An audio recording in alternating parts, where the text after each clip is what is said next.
जय श्री कृष्णा दोस्तों, हर हर महादेव। कैसे हैं आप सब? स्वस्थ और सुरक्षित होंगे। दोस्तों, आज जो मैं उपाय बताने जा रही हूँ सप्तधान का, आप मानकर चलिए कि 7 प्रकार के अनाज आपके जीवन में कितना चमत्कारिक परिवर्तन ला सकते हैं। ये आप जब वीडियो देखेंगे और यह उपाय कर कर देखेंगे तभी आपको मालूम पड़ेगा कि 7 तरह का अनाज आपके जीवन में क्या महत्व रखता है, उससे आपको क्या करना है। जैसे आप एक मुट्ठी चावल ले लें। चावल अक्षत होने चाहिए, टूटे फूटे नहीं होने चाहिए। आप एक मुट्ठी चावल ले लें और उसे धो लें, पानी में धोकर तुरंत निकाल लें। पहले देख लें उसमें टूटा फूटा चावल नहीं होना चाहिए। यदि आपका बहुत समय से कोई जमीन जायदाद पर झगड़ा चल रहा है, पारिवारिक विवाद है, या कोई बाहरी व्यक्ति से जमीन जायदाद पर विवाद चल रहा है, ऐसा लग रहा है कि आपकी जमीन ही आपसे छीनने जा रही है, जमीन आपकी ही होना चाहिए, हिस्सा आपका ही होना चाहिए, तभी यह उपाय कार्य करेगा। ऐसा नहीं कि आप किसी दूसरे की जमीन के लिए उपाय करेंगे और आपको मिल जाएगी, ऐसा बिल्कुल भी नहीं हो सकता। लेकिन यदि जमीन जायदाद का कोई बहुत समय से विवाद चल रहा है और आप चाहते हैं कि उसे अब उसका फैसला हो जाना चाहिए, और फैसला यदि आप सही हैं तो आपके ही हक में होना चाहिए, यदि आपको ऐसा लगता है, आप यह कार्य अवश्य कर कर देखें। आप मुट्ठी भर चावल ले लें, चावलों को अच्छी तरीके से देख लें। चावल अक्षत ही होना चाहिए, यानी टूटे फूटे चावल नहीं होने चाहिए।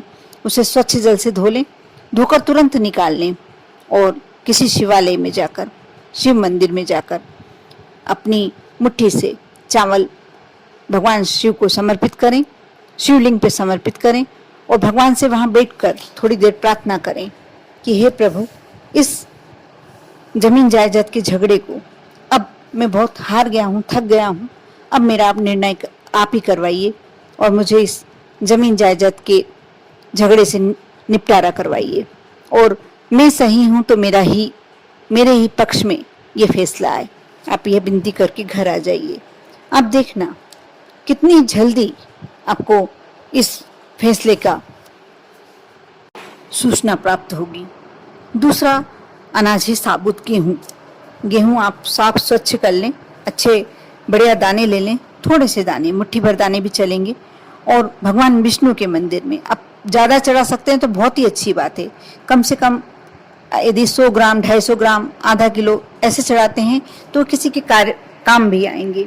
आप विष्णु मंदिर, यदि आपके आसपास कोई विष्णु मंदिर है, और यह उस व्यक्ति को करना है जिसकी शादी को बहुत समय हो गया है लेकिन उसको संतान नहीं है।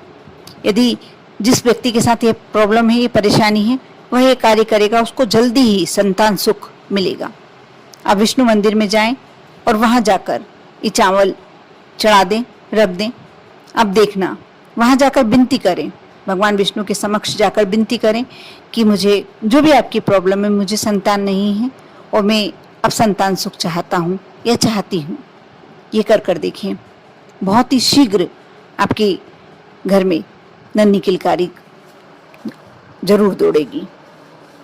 और तीसरा है साबुत मूंग।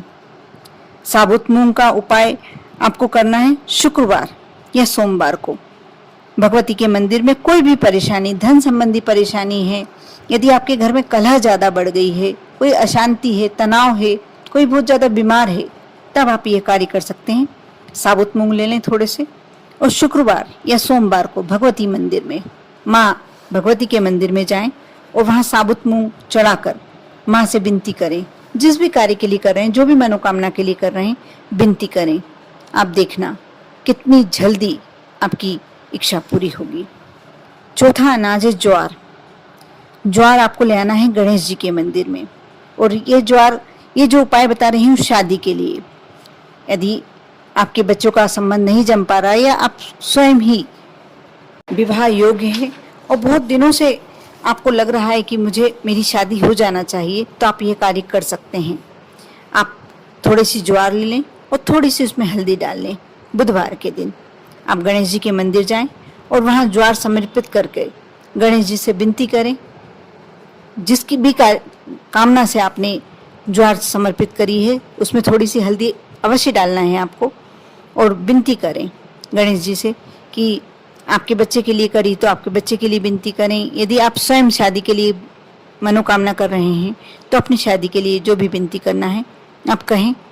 आप देखना बहुत जल्दी, अति शीघ्र और बहुत ही अच्छा संबंध आपका योग बन जाएगा।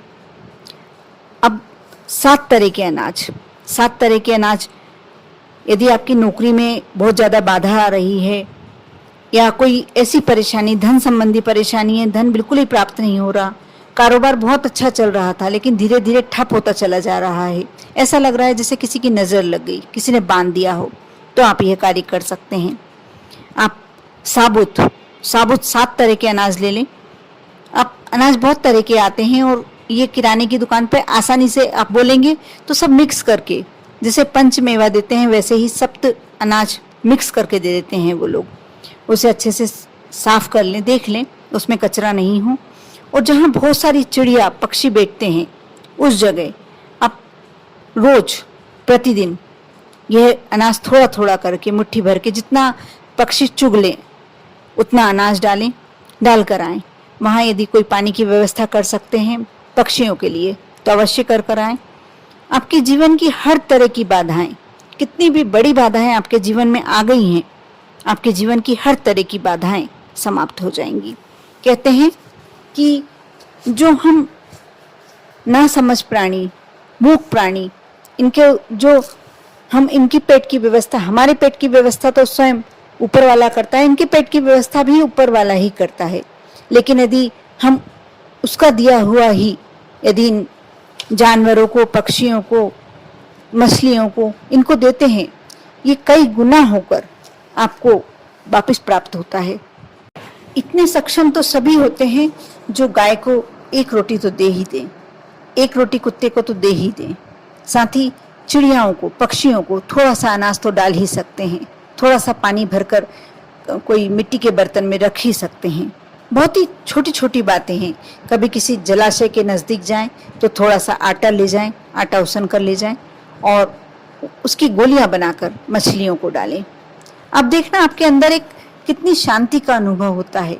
और ज़रूरी नहीं है कि जब हम कोई कार्य करते हैं तो बदले में हमें कुछ चाहिए ही चाहिए, ऐसा भी ज़रूरी नहीं होना चाहिए। कई बार आप अपनी खुशी के लिए, अपनी प्रसन्नता के लिए यह कार्य कर देखें। आप देखेंगे कि आपके अंदर एक असीम सुख का अनुभव होगा, उत्साह का अनुभव होगा, शांति का अनुभव होगा। आपको लगेगा कि हम खुद प्रकृति से जुड़ गए हैं। आप कभी किसी पौधे में, किसी वृक्ष में पानी डालकर देखना, अपने आप में एक असीम शांति होती है। आप अपने सामने गौ माता को अपने हाथ से रोटी खिलाकर देखना, ऐसा लगता है कि जैसे बहुत सारी देवीय शक्ति हमारे अंदर प्रवेश कर रही है, हमें दिल से आशीर्वाद दे रही है। इसलिए ये जो उपाय है, उपाय का नाम दिया गया है, बिल्कुल सही है और उपाय भी सही है। जो ये करता है उसके जीवन में कभी परेशानियां नहीं आती हैं। लेकिन हर समय हम कोई कार्य उपाय सोचकर ना करें, कभी अपने दिल की खुशी के लिए भी करें, कर देखें। विश्वास रखें, श्रद्धा रखें। विश्वास में असीम शक्ति होती है जो आप लोगों के लिए बहुत ही सकारात्मक ऊर्जा का कार्य करती हैं। करते रहें। ओम नमः शिवाय।